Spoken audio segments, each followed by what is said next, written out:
வணக்கம்.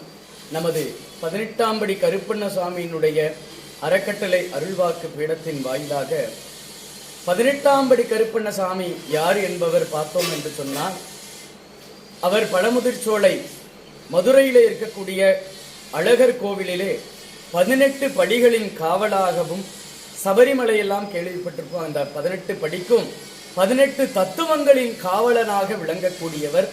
அவர் கைலாயத்தில் இருக்கக்கூடிய சிவகணங்களில் ஒருவராக இருந்து கருப்பண்ண சுவாமி, இதை பிரிச்சோம் அப்படின்னா கரு பணம் சுவாமி என்று வரும்.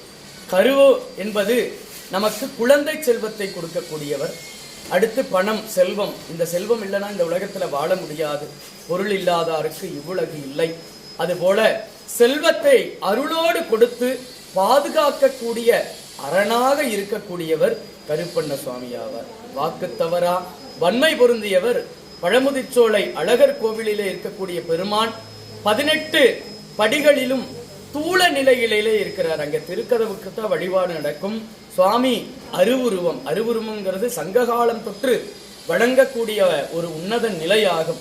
உருவமும் அருவமும் அனாதியாய் நிற்கக்கூடிய பெருமான் அருவுருவமாக அங்கே கருப்பண்ண சுவாமி வீட்டிலிருந்து நம்மை காக்கின்றார்.